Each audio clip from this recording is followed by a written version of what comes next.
À la fille à la famille, je suis très heureuse de vous retrouver dans ce 50e épisode du Voyage dans le temps. Alors aujourd'hui, nous allons attaquer le chakra le plus percutant, le plus puissant que nous ayons à notre disposition, c'est-à-dire le chakra de la vision qu'on appelle le chakra du troisième œil.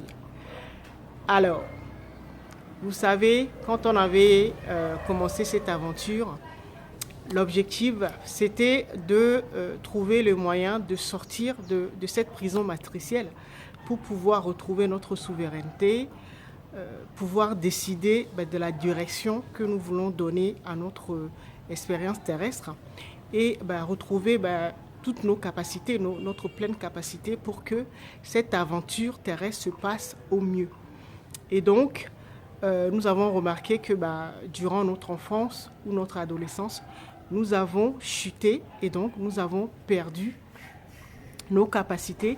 C'est ce qui fait que nos centres énergétiques, nos chakras ont été complètement déstructurés et donc ne fonctionnent plus comme ils devraient. D'accord?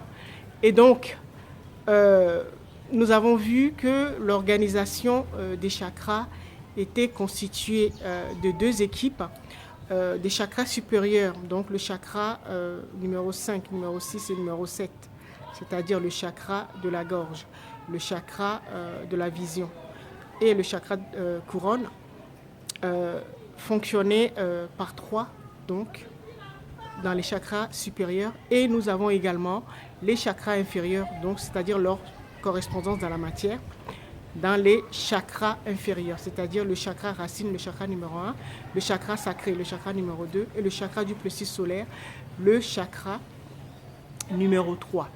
Donc, et le septième chakra, si on peut dire ça, donc le quatrième, qui est le chakra cardiaque, était vraiment le centre de transition, le centre de rencontre ou de guérison des chakras en fait.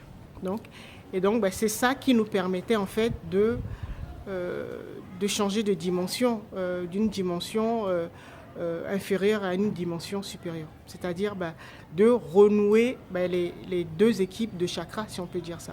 Je parle du chakra cardiaque. D'accord? Et quand on avait vu le chakra de la gorge qui concerne nos archives, on a consacré cet épisode à ce chakra dernièrement. Je vous avais expliqué que le chakra de la gorge était le chakra qui constituait nos archives akashiques, donc le parcours de nos âmes. Et ce chakra fonctionnait avec le chakra de la vision, donc que nous attaquons cette semaine, et le chakra couronne. Donc avec les trois, le chakra de la vision donc, permettait de voir et de lire les archives, donc de savoir où se trouve exactement l'information que nous cherchons dans les archives. C'est le chakra de la vision qui permet de faire ça. Et le chakra couronne, le septième chakra, c'est lui qui permettait en fait de faire la lecture et la traduction en langage verbal, puisque je vous ai dit que les archives étaient écrites en langage symbolique. Donc ce sont des signes, des symboles, des scènes, etc. Donc vous avez compris que toute l'histoire de l'humanité a déjà été jouée dans toutes les dimensions, toutes les lignes, tous les dénouements. Et ce que nous avions à notre disposition, c'était de pouvoir sélectionner quelques scènes et de pouvoir les fusionner et de réécrire de plus belles histoires. Ça, c'est ce nous avons vu dans les précédents épisodes. D'accord? Alors, je disais que ce chakra de la vision, le chakra du troisième œil, était le plus puissant, le plus percutant que nous ayons à notre disposition, tout simplement parce que vous savez que nous évoluons dans une grande école, l'école de la vie, donc qu'on appelle la matrice. Et donc cette matrice, on l'appelle également la matrice artificielle, ce qui complique en fait les épreuves que nous avons à passer, les examens que nous avons à passer, c'est que nous sommes plongés dans une matrice illusoire. Et donc tous nos sens qui nous permettent de voir, de sentir, de goûter, de toucher et tout ça, tous nos sens sont manipulés justement pour rendre les examens ou le jeu plus compliqué. D'accord? Et donc, c'est le chakra de la vision, en fait, qui permet de fracasser l'illusion qui nous maintient, en fait, dans la prison.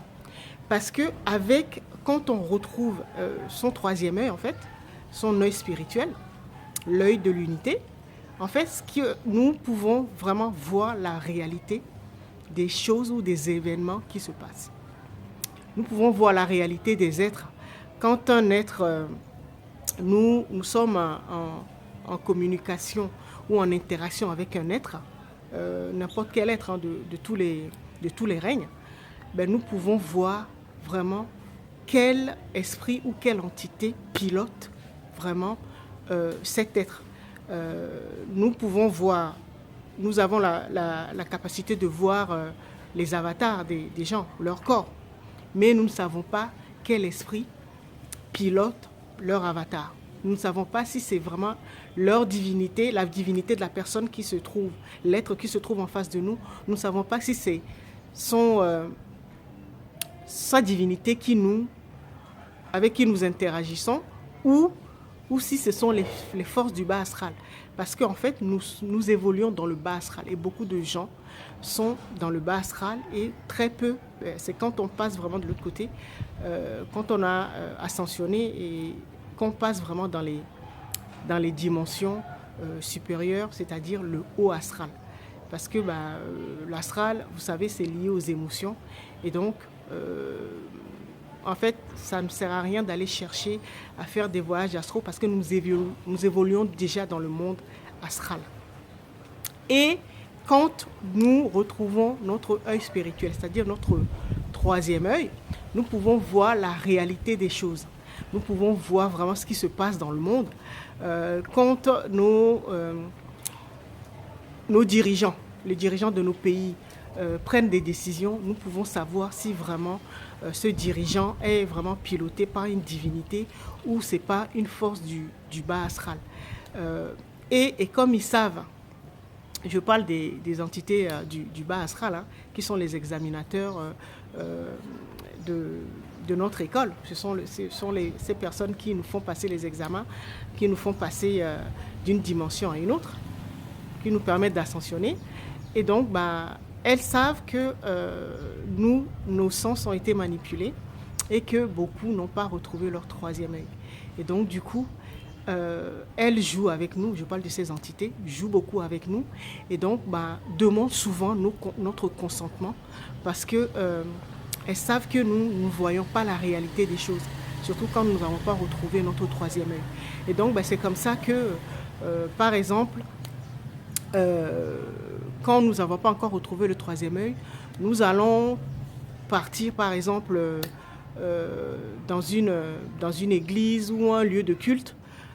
Nous pensons que c'est juste un petit rituel ou un groupe de prière. Et en fait, nous ne voyons pas que, en fait, il y a des entités derrière qui sont là, en fait, pour recueillir notre consentement. Quand nous faisons, par exemple, des professions de foi ou ces genres de choses, ou dans certaines loges, pour pouvoir rentrer, on a besoin de faire des professions de foi, ces genres de choses. Nous ne voyons pas vraiment la réalité de ce qui se passe derrière. Et nous ne voyons pas que, en fait, il y a des entités derrière à qui nous donnons notre consentement et nous pensons qu'en fait, c'est juste des paroles ou que nous sommes vraiment en contact avec la divinité ou des êtres purs, des êtres lumineux. En fait, non, c'est parce que nos sens sont manipulés et nous ne voyons pas vraiment ce qui se passe dans le monde.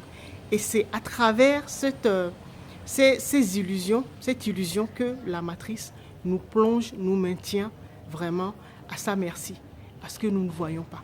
Nous pactisons tous les jours, tout le temps, en fait, avec des entités du bas astral, des petits démons, sans le savoir, parce que nous donnons tout le temps notre accord, pensant voir un être cher, un imam, un pasteur, un être d'église. En fait, ce sont des entités qui sont souvent cachées derrière parce que nous n'avons pas